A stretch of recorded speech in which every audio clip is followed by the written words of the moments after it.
Nothing's certain in politics, but professionals know one thing. Subscribing to the Cook Political Report is the right decision in every election cycle. For more than 4 decades, the Cook Political Report has been providing political professionals with the right analysis to help them invest political capital with confidence. A deep knowledge of the past, combined with a meticulous, unbiased analysis of the present, produces the most accurate predictions of the future, time and time again. Because it's all backed by data from every input that decides elections for president, Congress, and governorships. Subscribers to the Cook Political Report get the clarity they need through smart analysis that you won't get anywhere else. Like the very latest outlook for every race and access to our analysts. Amy Walter, David Wasserman, Carrie Dan, Jessica Taylor, Aaron Covey, and Matthew Klein. The Cook Political Report offers the right analysis, The right analysis. The right analysis. The right analysis. for getting it right. Go to cookpolitical.com/subscribe.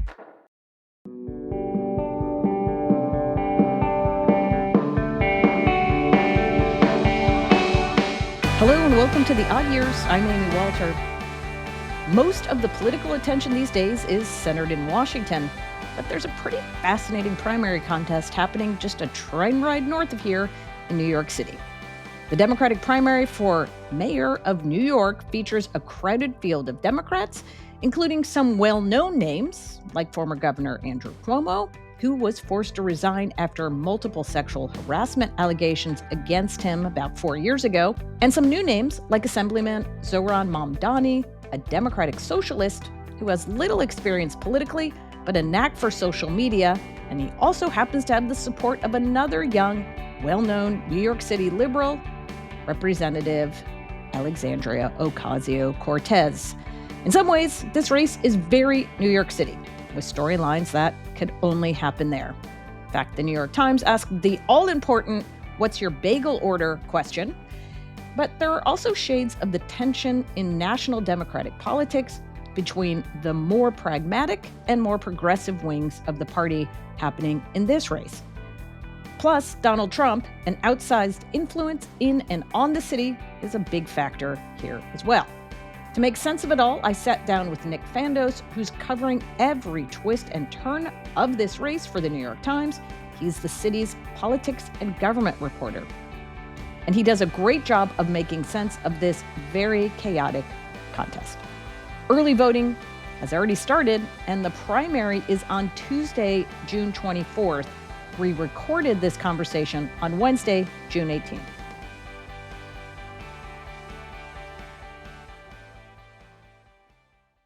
Nick Fandos, thank you so much for joining me today. I'm glad to be here, Amy. Thank you for having me. Okay, I'm going to just jump right in with you with the latest news about the New York City mayor's race. And that is a poll that came out Wednesday morning from Marist that finds that former Governor Andrew Cuomo still leading a very large field of candidates with 38% of the vote. Before we get too deep into the nuts and bolts of this poll or the guts of this poll, Nick, can you help explain to our listeners how Andrew Cuomo, former governor, who resigned after being accused of sexual harassment, is just a few years later leading the race to be mayor of New York City? Yeah, what a question. There's a lot to unpack in that, so stick with me for a second. We will. On some narrative here. So Cuomo resigns in 2021 and disappears from public life, basically, for several years. He's off the stage. He's out there, in the private sector trying to make some money. He hosts a podcast for a little while. But basically, it seems like maybe this guy's political career is over. The longtime governor of New York, some people thought he could be president one day. He's off the stage. But a couple of things happened that I think created an opening for him to try and come back. The first of which was the indictment of Mayor Eric Adams of New York on corruption charges last fall. That really tanked his popularity. And it got even worse when this spring Adams was accused of striking a corrupt kind of deal with the Trump administration to get those charges dropped. He was accused of that, by the way, by the prosecutors who were handling the case, so it's not just his political enemies.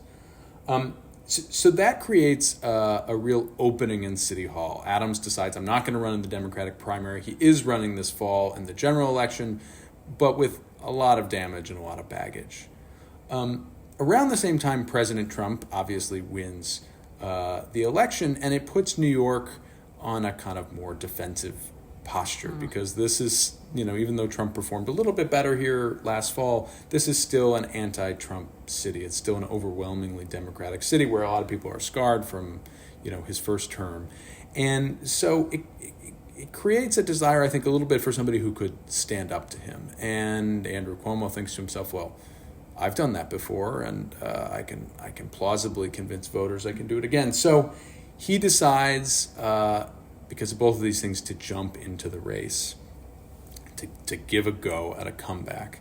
And, it turns out basically every New Yorker remembers the guy. I mean, he and his father were both governor. And there's still a pretty big reservoir of goodwill for him. So that's really what I think has launched him to the top of the polls. People remember this is the guy that rebuilt LaGuardia Airport.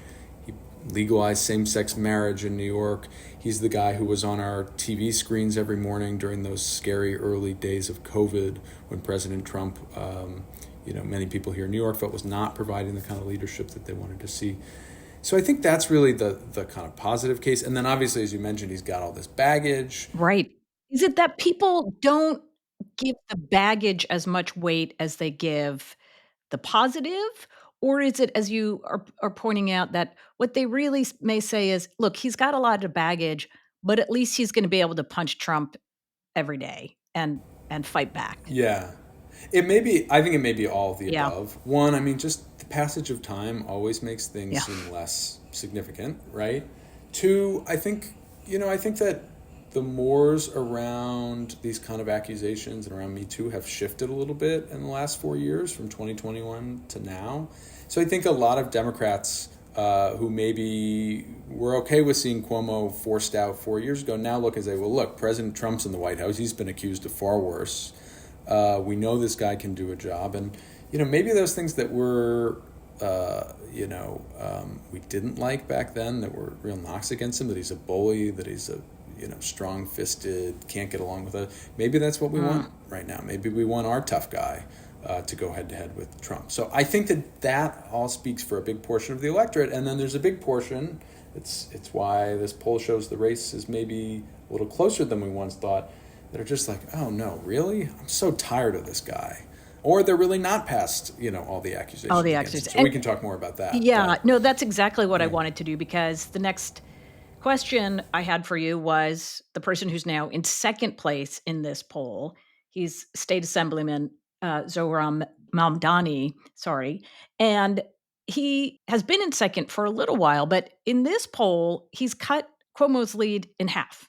So he's now, 6 points behind him. Talk a little bit about Mamdani, how he got here, and what his path is.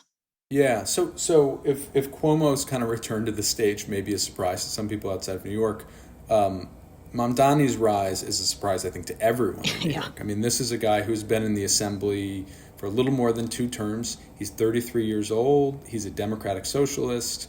He got into the race really, I mean, not quite as a protest candidate, but to try to push the field to the left. I mean, nobody thought he was going to be the front runner. There's kind of better known, more seasoned candidates in this race: the city comptroller Brad Lander, the city council speaker Adrian Adams. But he has just run, arguably the best race of anybody out there.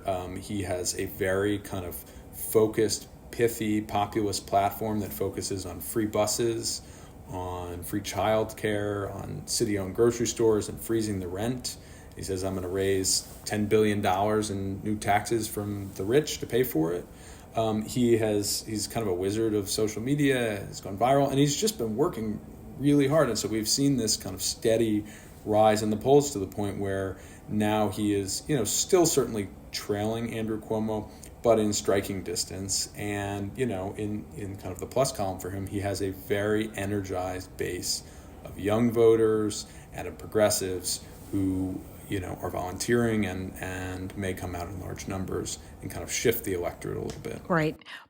And this is where we have to get in a little bit of the weeds here, Nick. Although many of my listeners, I know you all love weeds and love talking about data, but this is the second mayoral race now with ranked choice voting, which means you, as a voter, get multiple choices when you go to the polls. You rank based on who you like first, second, third, fourth, all the way down the line. And Nick, what this poll showed that came out on Wednesday is that once all that ranked choice simulation takes place, Cuomo still is the only one who can get to 50. So it does feel still, I'm curious if you think this way, that it still is Cuomo's to lose. And if he does lose it, how would this actually work? What would have to happen? Yeah. Well, I think the reason that it's his to lose is because his base of support are the kinds of people who tend to be the most reliable Democratic primary voters. We're talking about African American voters, women, and older voters. I mean, those are the people that typically show up at the Democratic primary. They may not be as present on social media. They may not be knocking on your door, but they're probably going to show up at their polling place. Mm-hmm. So if they do, in large enough numbers, Cuomo is probably in pretty good shape. But as you say, the ranked choice factor here is a real wild card. What we saw 4 years ago when Adams won the mayoralty is that he came in as he had the most first choice votes. So he was the leader before they reallocated anything. And then he went on to win narrowly. Now, he did that in part because none of his rivals ever cross-endorsed in the race. They didn't have a concerted strategy. There were many progressives in the race that together had more support than he did. And there was a lot of finger-pointing afterwards that said, man, if we could have just figured out a strategy, we should have been able to beat this guy. Well, this year is their attempt to put that strategy into place. So what you've seen is Mamdani and some of the other progressive candidates in the race, but especially Brad Lander, the comptroller who I mentioned before, who's running third right now, cross-endorsed each other. It's the first time we've seen that in a mayoral race. They've been campaigning together in some respects. They've cut some videos together. And so the idea is to basically create an anti-Cuomo alliance that is greater than the sum of its parts. Now, I think it's anybody's guess whether or not that's going to work. If he comes in and is above 40% on the first ballot, it's going to be pretty hard to catch up to him. But if that number is a bit lower, maybe it could happen. Well, and Lander, talk about Lander for a minute, because this poll was taken first before Lander did that cross endorsement. Mm-hmm. And second, before something that happened this week, which was kind of a big deal. We saw him being arrested by ICE agents. If you can talk about that, and whether you think that's the kind of thing that could really, make a difference here in these waning days of the race. Yeah, it's a great question. Again, so yesterday, Lander has been down at immigration court escorting immigrants in and out of their hearings. He was arrested by federal agents, and it became a really galvanizing moment for his campaign in a way that we haven't seen. He's been running these ads, for months with him crushing cars or in the boxing ring, trying to kind of push back against this idea that he's the dorky number crunching controller. And none of it was really kind of landing. This landed, I think, with a lot of people. His fellow candidates came down and waited for him to be released. The governor came and demanded his release. Even Cuomo, who doesn't much like him, was singing his praises. This, it came after a recent strong debate performance, this cross endorsement. So he is certainly, there is a Lander moment here at the end. I think his campaign is calling it Landermonium, perhaps. Landermodium? That doesn't sound very inspiring. Roll, yeah, which has been part of the challenge of his campaign. I think the real question is is it enough, and is it maybe too late? Yeah. Over 100,000 people have already voted early. That's a tenth of the electorate. He has so much ground to make up in these polls. I mean, the Marist poll found him at about 8%, compared to Cuomo in the 30s and Mamdani in the high 20s. That's a lot of ground to make up. It's possible, conceivable, that he could become the kind of safe alternative second choice of a lot of people, but I'd still say he remains something of a longer shot. Yeah, which is interesting because your paper, and obviously this is not you, this is the editorial board, asked prominent New Yorkers, I think it was 15 New Yorkers, who they wanted to see as mayor, and Lander's the one who came out on top. But you're right, it doesn't seem to be making much of a difference with the sort of traditional regular voters. Right. He seems to be doing quite well with well-educated voters, white voters, affluent voters, but I think is having a harder time breaking into the black voting bloc that we talked before, that is so powerful in New York City elections. Latino voters similarly, and to win a New York City mayoral election, like the kind of model for Adams and for de Blasio before them is to put together a multiracial coalition. And we just have not seen a lot of signs that he's doing that. And frankly, we haven't seen a lot of signs that Mamdani is doing it. He does appear to be making inroads among Latino voters and South Asian voters in particular. So he's doing a little bit better job of it there, but it just may not be broad enough. The Cuomo name has been known in New York for so long. He's built up such goodwill that he's got this big cross-section of voters, particularly the older voters who've been around. That's right. And that, as you said, are the most likely to show up and vote. The other piece of this, of course, it's New York City. Everybody likes to think of New York City, especially it's an off-year election, as something of a test tube, shall we say, for Democratic campaigns. What does this tell us about how Democrats may or may not be talking in 2026 or 2028? And it feels like this is very much shaping up to be a conversation or a fight between two wings of the party that are currently in Washington challenging each other and will probably continue into the foreseeable future, which is this more sort of pragmatic centrist, where Cuomo's trying to take that lane, and the progressive firebrand. So with who gets the support from AOC and Bernie Sanders. Is that a fair way to think about this? Yeah, that's basically correct. I mean, and I think in some ways that's a fight Democrats have been having for 10 years now. Go back to Bernie Hillary. I mean, it's the same kind of dynamic.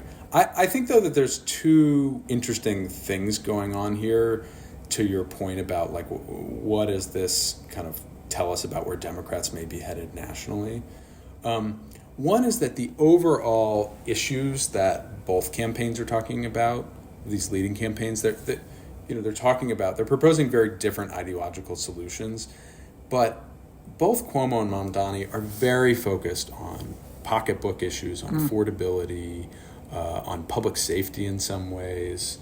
You're not hearing them talk much about, they are talking about Donald Trump, but not in the kind of threat to democracy frame that we heard so much in 2024. We're not hearing much about DEI. We're not hearing much about transgender rights and issues at all. It's very kind of economic safety. How do you feel in your city? Do you have a job? Can you afford it? Message. Right. So that's interesting because it's crossing the different wings of the party. They're both focused on that. A quick break, and we'll be back with Nick Fandos.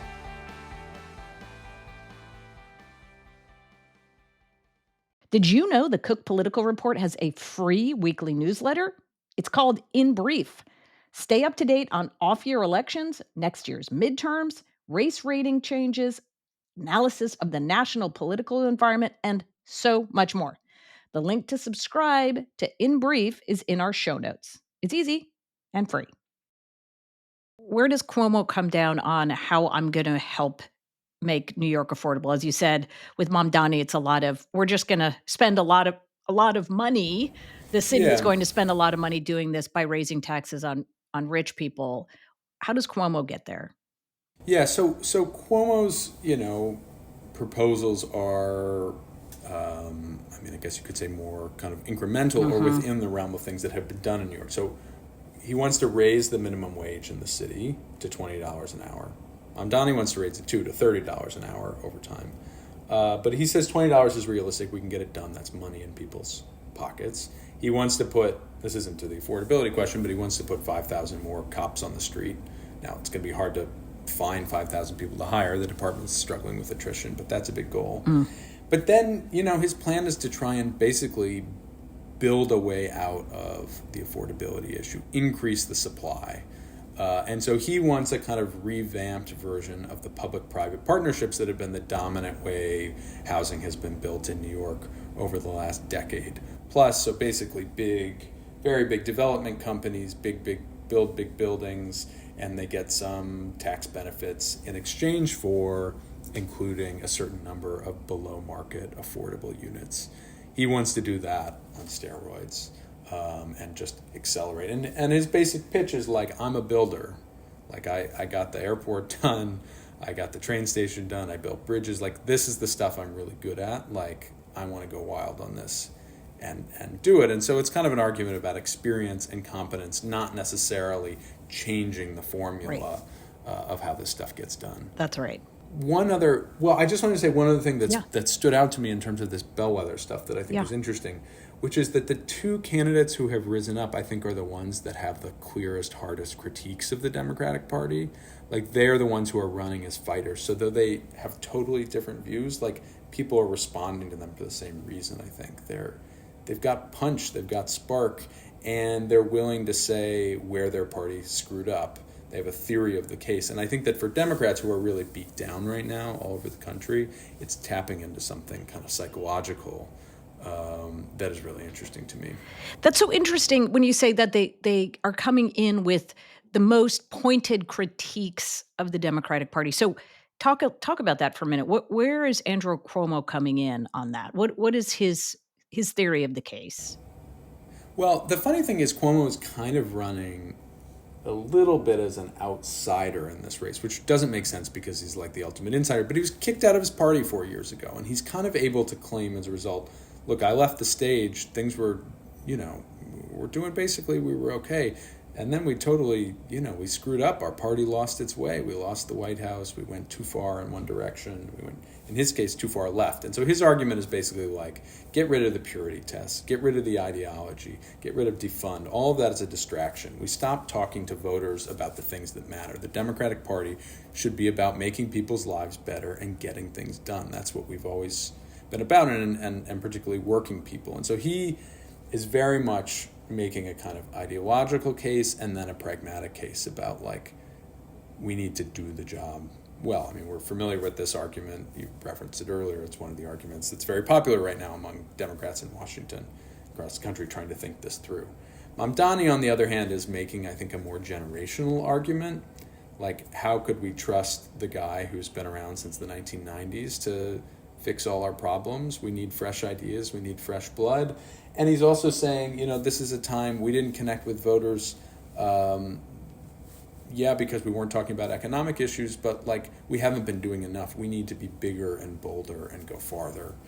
So that I think is kind of the contours of that's a really, really smart point. And, speaking with younger voters, right, especially younger voters of color who in the 2024 election either turned away from Democrats and supported Trump, or maybe just didn't show up because they don't feel as if the Democratic Party is listening to them or understands them. Talk a bit about Trump's role in this, because I've heard a number of the candidates talking about Trump proofing the city. So he's still a factor in this race, but how exactly does he play? Yeah, well, there's no, I shouldn't say there's no pro-Trump candidate in this race. There is a kind of, not quite pro-Trump, but Trump-friendly candidate in this race, and that's Eric Adams, who will be on the ballot in the fall. Right. I mean, in many ways, Adams continues to inch a little bit closer to Trump. I mean, he will not criticize him on the record. He's spending a lot of time with people in Trump's orbit. Some have speculated he may be trying to get Trump's outright support to become the kind of Trump candidate in the general election. But that's left the Democratic primary full of 11 people who all strongly dislike the man in the White House and are competing to show I'm the strongest to stand up to him, or I've got the smartest plan to stop it. I think what we've seen is that Trump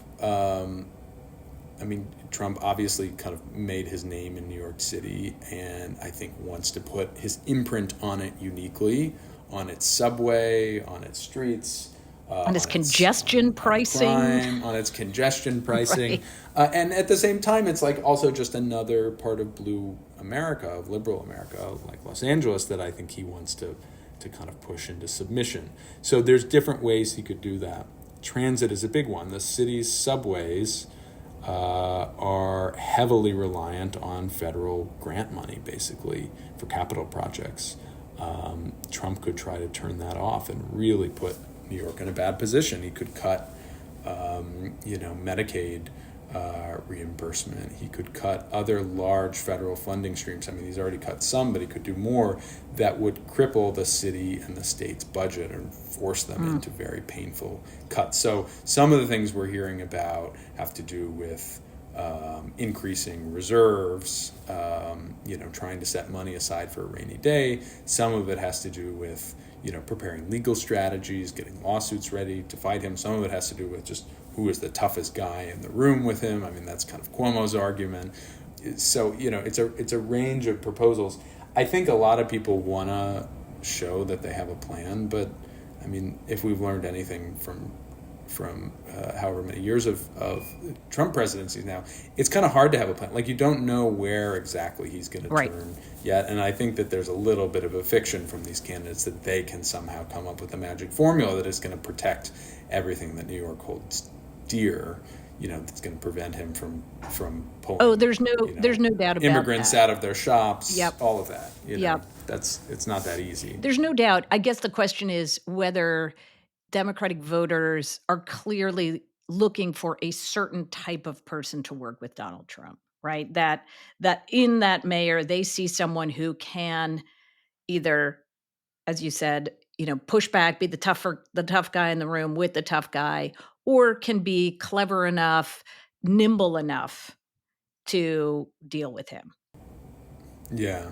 I think that if we see Eric Adams defeated this fall, that will certainly be a big part of it, because incumbent mayors don't often lose their job here. So we shouldn't lose sight of that. And I think if Cuomo wins, that will probably be a big part of it.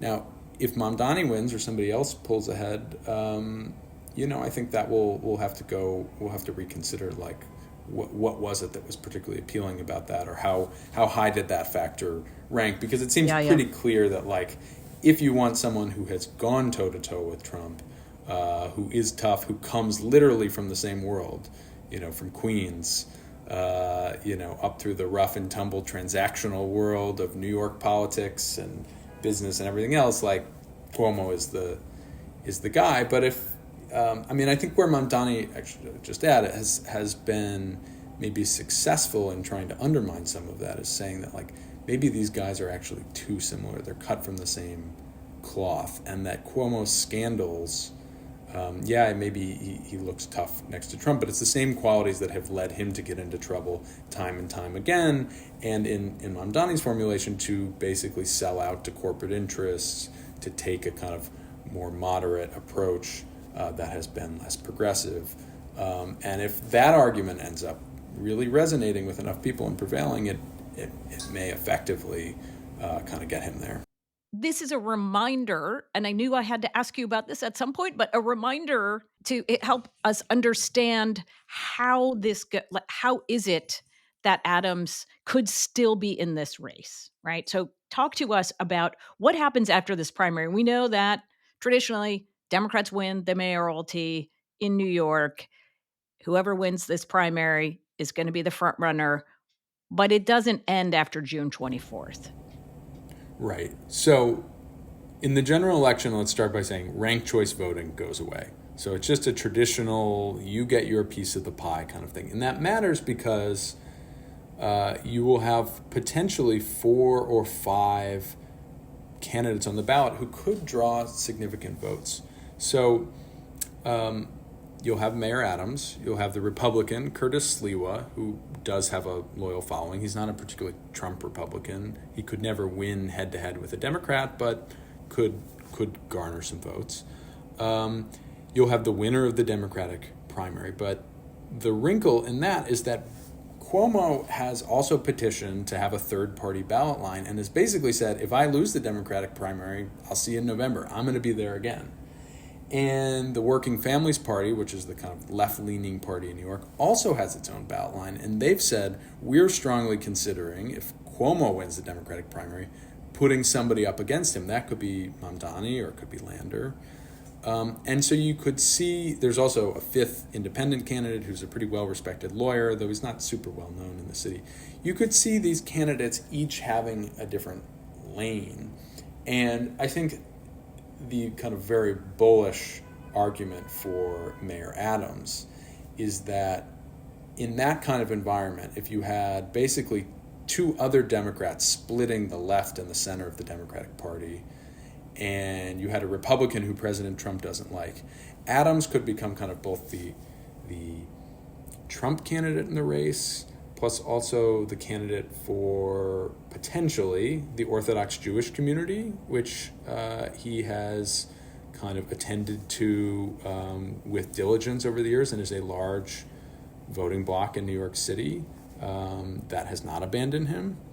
And that he might still have some remaining support among kind of older black church-going voters in shorthand, who were happy, who elected him as the city's second ever black mayor and feel in many ways he's been mistreated. So, his kind of rosy ideas, you could cobble all of those together, and maybe you get to 20% or 25% or something, and that will be enough to win the election. I think that that's a hard sell. I think whoever has the D behind their name is just automatically going to be the front runner. Though if Mamdani wins the Democratic nomination and Cuomo's running on a third-party line, man, it's going to be a heck of a race. Exactly. One final thing, Nick, is just about the amount of money that's been going into this race. It seems as if it has been mostly on behalf of Cuomo. Is that fair to say? And where is it coming from?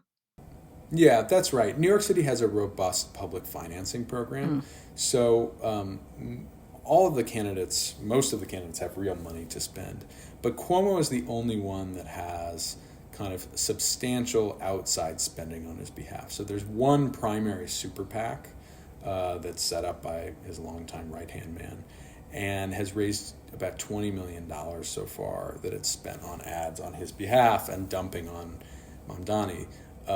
That's a huge amount of money. That's more than twice what any individual campaign could spend. That money is basically coming from big real estate developers, construction firms, hedge fund managers, friends of Cuomo, people who have an ideological axe to grind. Mike Bloomberg is the single largest donor. He put in $5 million last week to try to defeat Mamdani. DoorDash has put in $1 million. Is that money to defeat Mamdani, or is that money to support Cuomo? Well, it's both. I think early on it was to support Cuomo. I think it's become more to defeat Mamdani. Somebody like Mike Bloomberg doesn't have a lot of love for Andrew Cuomo, but sees him as the lesser of two evils, I think. Yeah. And then on top of that, there's been other, unions are spending on Cuomo's behalf. A